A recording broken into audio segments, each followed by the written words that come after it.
The two numbers are 20% and 10% lower than a third number respectively. What percent is the first number of the second? তাহলে এখানে দুটো number আমি suppose নাম দিয়ে দিলাম A B C, তিনটে number আছে। তাহলে বেসিক নাম্বারটা হচ্ছে থার্ডকে যদি আমরা 100 ধরি, তাহলে ফার্স্ট নাম্বারটা হচ্ছে 20% লোয়ার, মানে হচ্ছে ওটা হচ্ছে 80 হবে। আর সেকেন্ড হচ্ছে 10% লোয়ার দেন থার্ড, মানে হচ্ছে 90 হবে। যদি কোশ্চেনটা হতো what percent is first less than the second যদি হতো, তাহলে ফার্স্ট সেকেন্ডের থেকে 10 লেস, তাহলে 10 লেস মানে হচ্ছে আউট অফ 90 10 লেস, তাহলে সেই ক্ষেত্রে 10/90 ইন্টু 100 হতো। আবার যদি বলতো যে what percent is b more than a, তাহলে b is 10 more than a, তাহলে হচ্ছে 10/80 ইন্টু 100 হতো। কিন্তু এখানে বলেছে মোর অর লেস নয়, এখানে বলেছে what percent is the first of the second, তাহলে ফার্স্ট অফ দ্য সেকেন্ড মানে সেকেন্ডের মধ্যে ফার্স্ট হচ্ছে 80 আর পার্সেন্টেজের জন্য ইন্টু 100। 800/9 মানে হচ্ছে 88.88%। Clear? Question number 2, 10th term of the sequence 951 ... will be.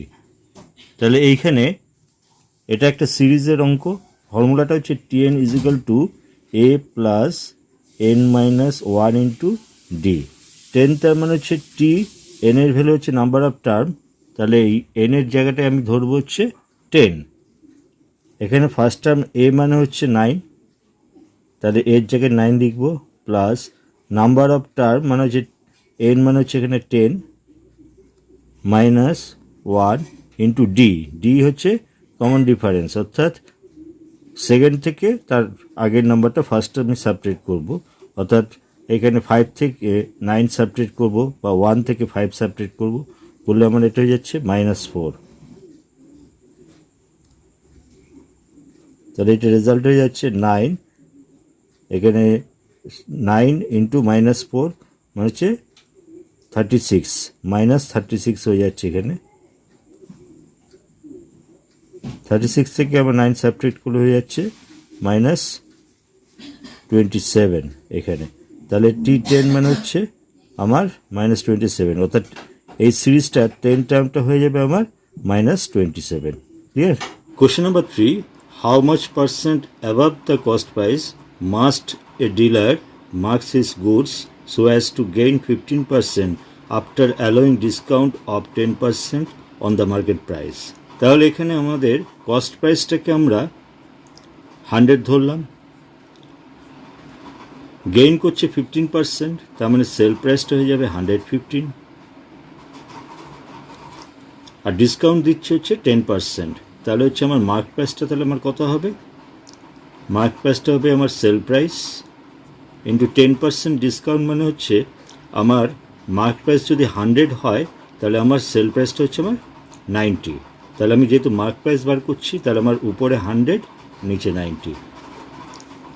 তাহলে এটাকে আমরা যদি সলভ করি, এখানে আমার এটা এসে যাবে 1150/9, এটা হচ্ছে আমার মার্ক প্রাইস। তা কোশ্চেনটা হচ্ছে how much percent above the cost price, তাহলে এটা 1150/9, আর তার থেকে যদি আমরা কস্ট প্রাইসটা সাবট্রাক্ট করে দিই, তাহলে হয়ে যাচ্ছে আমার এটা 900 সাবট্রাক্ট হবে, তার মানে হচ্ছে 250 হবে। এটা 250/9, 250/9% অ্যাবাভ। 250/9 মানে এটা কত হয়ে যাচ্ছে আমার 27.7% বা ক্লোজার টু 28%। এটা হচ্ছে আমার এত percent above the cost price.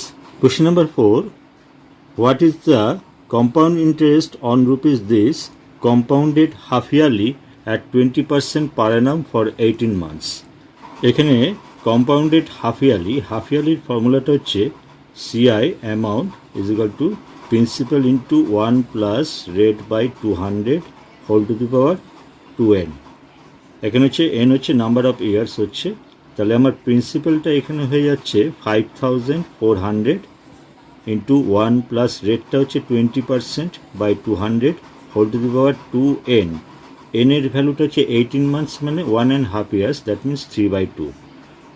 তাহলে এটা হয়ে যাচ্ছে 5400 ইন্টু, এখানে এটা কেটে 10 1/10 হচ্ছে, 1/10 মানে হচ্ছে 1 + 1/10 মানে হচ্ছে 11/10 এর হোল টু দি পাওয়ার 3, 2 কেটে যাচ্ছে।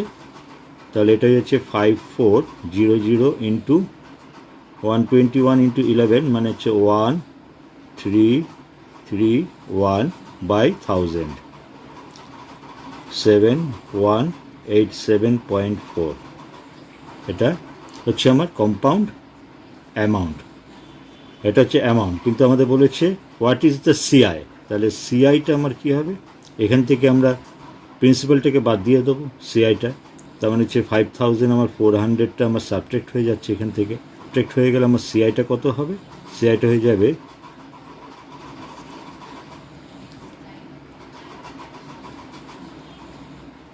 1787.4। এটা হচ্ছে আমার compound interest. Clear? Question number 5. Students in 3 classes are in the ratio 2:3:5. If 20 students are increased in each classes, the ratio changes to 4:5:7. The total number of students before increases was. তাহলে before student আমাদের বার করতে বলেছে। তাহলে before ratio of the students হচ্ছে 2:3:5, মানে টোটালটা হয়ে যাচ্ছে আমার এখানে 10 হয়ে যাচ্ছে। আর আফটার ইনক্রিজিং রেশিওটা হচ্ছে 4:5:7 মানে হচ্ছে আমার 16 হয়ে যাচ্ছে। তাহলে এখানে 16 হয়ে যাচ্ছে, আগে ছিল 10। তাহলে এই দুটো ডিফারেন্সটা হচ্ছে কেন না, আমাদের এখানে প্রত্যেক ক্লাসে 20 করে স্টুডেন্ট বাড়ছে। তাহলে 3টে ক্লাসে 20 করে মানে হচ্ছে 60 স্টুডেন্ট বাড়ছে। এই 60 স্টুডেন্ট বাড়ছে কখন, এই 60 স্টুডেন্ট বাড়ছে বলেই আমার 10টা আমার 16 হয়ে যাচ্ছে সাম অফ রেশিওটা। তাহলে এখানে আমার 6 = তার মানে 60 হয়ে যাচ্ছে, তার মানে 1 = আমার 10 হয়ে যাচ্ছে। তাহলে আমার ইনিশিয়াল স্টুডেন্ট ছিল 2 × 10 মানে 20, 3 × 10 30, আর 5 × 10 মানে হচ্ছে 50। তাহলে এটা হচ্ছে আমার ইনিশিয়াল নাম্বার অফ স্টুডেন্ট। তাহলে টোটাল স্টুডেন্ট কত হয়ে যাচ্ছে না 100। তাহলে before increase the number of student was 100. Clear? Question number 6. In a plane, 60 persons are traveling, 35 are English speaking, 20 are French speaking, and 10 speaks none of these. The number of persons speaking both English and French is. তাহলে আমার total candidate আছে 60 জন আছে। None of the language speaking হচ্ছে 10। তাহলে আমি 60 থেকে 10 যদি আমি সাবট্রাক্ট করে দিই, তাহলে যে 50টা পাচ্ছি, তাহলে এই 50 হচ্ছে either one or both language speaking person. তাহলে বোথ স্পিকিং পারসনটা কত হচ্ছে না, আমার ইংলিশে আছে 35 আর ফ্রেঞ্চে আছে আমার 20। এই দুটোকে যদি আমরা অ্যাড করি তাহলে আমার এখানে হয়ে যাচ্ছে কত, এটা হয়ে যাচ্ছে আমার 55। কিন্তু আমার আছে 50 আছে। তাহলে এই 55-এর মধ্যে আমার one or both language speaking person ঢুকে আছে। তাহলে 55 থেকে আমি যদি এই 50টা আমি সাবট্রাক্ট করে দিই, তাহলে আমার এই 5 জন যে ক্যান্ডিডেট বেরোচ্ছে সেটা হচ্ছে both language speaking person. Clear? Question number 7. A and B enter into a partnerships. A invests ₹16,000 for 8 months and B remains in the business for 4 months. Out of the total profit, B claims 2/7 of the profit. তাহলে B's contribution. তাহলে এখানে A R B দুজনেই আছে বিজনেসে। তাহলে এর contribution হচ্ছে 16,000 for 8 months. B এর কন্ট্রিবিউশনটাকে আমরা যদি এক্স ধরে নিই, তাহলে বি কন্ট্রিবিউট করছে X ফর 4 মান্থস, তার মানে এটা হচ্ছে ইন্টু 4। আচ্ছা, এবারে বি ক্লেম করছে প্রফিটের 2/7 পার্ট। তাহলে বি যদি প্রফিটের 2/7 পার্ট নেয়, তাহলে এ নেবে হচ্ছে 5/7 পার্ট নেবে, তার মানে এটা হচ্ছে 5/2 হয়ে যাচ্ছে। তাহলে এইখানে আমার হয়ে যাচ্ছে এটা এক্সের ভ্যালুটা হয়ে যাচ্ছে X =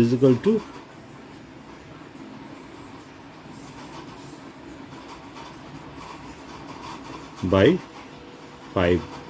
এটাকে যদি ডাবল করে দিই বাই 10, দ্যাট মিনস হচ্ছে 12,800 হচ্ছে এক্সের ভ্যালু, তাহলে এক্সটা হচ্ছে বি এর কন্ট্রিবিউশন, তাহলে বি এর কন্ট্রিবিউশন হচ্ছে 12,800। Clear? Question number 8, by selling 45 oranges for ₹40, MN losses 20%. How many should he sell for ₹24 so as to gain 20% in the transactions? এখানে তোমার সেল প্রাইসটা হয়ে যাচ্ছে আমার 45টা অরেঞ্জের সেল প্রাইস হয়ে যাচ্ছে 40 রুপিস, MN লস 20%, তার মানে লসটা হচ্ছে আমার 20%, তাহলে সেল প্রাইস 40, লস 20%, তাহলে কস্ট প্রাইসটা তাহলে আমার কত হচ্ছে 40 ইন্টু 20%, লস মানে হয়ে যাচ্ছে আমার 100 কস্ট প্রাইস, আর 80 হচ্ছে আমার সেল প্রাইস, তাহলে এটা কেটে হয়ে যাচ্ছে আমার 50 হয়ে যাচ্ছে আমার কস্ট প্রাইস হয়ে যাচ্ছে। 50টা কি না, 50টা আমার কস্ট প্রাইস হয়ে যাচ্ছে। এবার বলেছে নেক্সট টাইম হচ্ছে 20% সে প্রফিট করছে, তাহলে 20% যদি প্রফিট হয়, প্রফিটটা যদি আমার 20% হয়, তাহলে সেক্ষেত্রে আমার নিউ সেল প্রাইসটা কত হবে আমার 50 ইন্টু 120/100, তার মানে হয়ে যাচ্ছে আমার 60 হয়ে যাচ্ছে আমার সেল প্রাইস। এই 60টা সেল প্রাইস হয়ে যাচ্ছে আমার কটা আইটেমের না 45টা আইটেমের, তাহলে 60 sell price, 60 rupees sell price হচ্ছে 45টা আইটেমের বা অরেঞ্জের, তাহলে 1 রুপি সেল প্রাইস হচ্ছে 45/60টা অরেঞ্জের, আর 24 সেল প্রাইস হবে। বলেছে how many should he sell for ₹24, তাহলে 24 রুপিস সেল প্রাইস হচ্ছে, তাহলে আমার কটা অরেঞ্জের সেটা আমরা বার করবো, তার মানে 45/60 ইন্টু 24, তার মানে এটা হয়ে যাচ্ছে আমার 24 রুপিস সেল প্রাইস হচ্ছে 18টা অরেঞ্জের। Clear? Question number 9, a man sells 2 horses for ₹4000 each, অর্থাৎ দুটো হর্সেরই sale price 4000, neither loss nor gain in the deal. If he sold one horse at a gain of 25%, the other horse is sold at a loss of what percent, সেটা আমাদের বার করতে হবে। তাহলে দুটো হর্সেরই আমার সেল প্রাইস হয়ে যাচ্ছে এখানে 4000,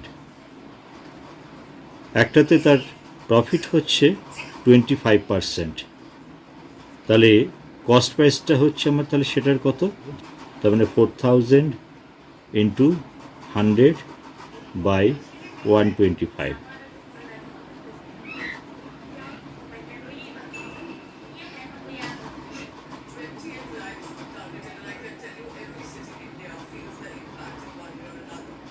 $3200 হচ্ছে আমার কস্ট প্রাইস। তাহলে প্রথমটার কস্ট প্রাইস হচ্ছে আমার 3200, প্রথমটার সেল প্রাইস হচ্ছে 4000, তাহলে প্রথমটাতে প্রফিট ভ্যালুটা তাহলে আমার কত হচ্ছে, সেল প্রাইস থেকে আমি যদি কস্ট প্রাইসটা বাদ দিই, তার মানে আমার 800 হচ্ছে আমার প্রফিট হচ্ছে। তাহলে এখানে আমার প্রফিটটা যতটা পার্সেন্ট, তার মানে আমার লসটাও ঠিক ততটা পার্সেন্ট হলে নাইদার প্রফিট নর লস হয়, তাহলে প্রফিট ভ্যালু যদি 800 হয়, তাহলে লস ভ্যালুটাও আমার 800।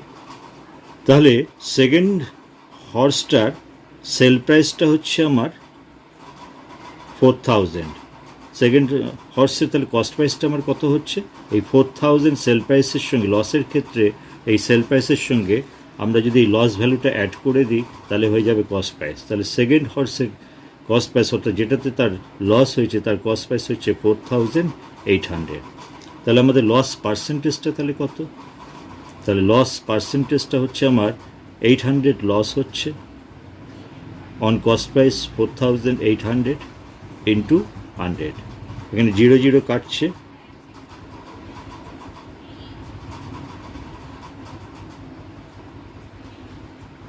100/6, 100/6 মানে হচ্ছে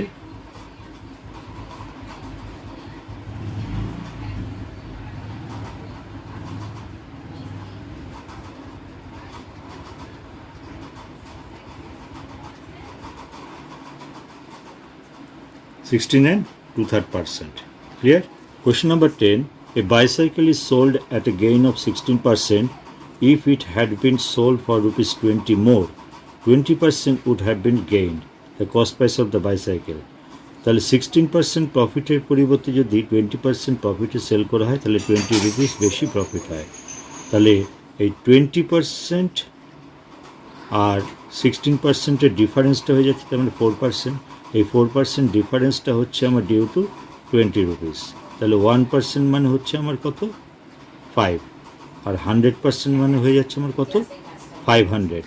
তাহলে এখানে 100% মানে হচ্ছে কস্ট প্রাইস, তাহলে cost price of the bicycle হচ্ছে ₹500। ক্লিয়ার?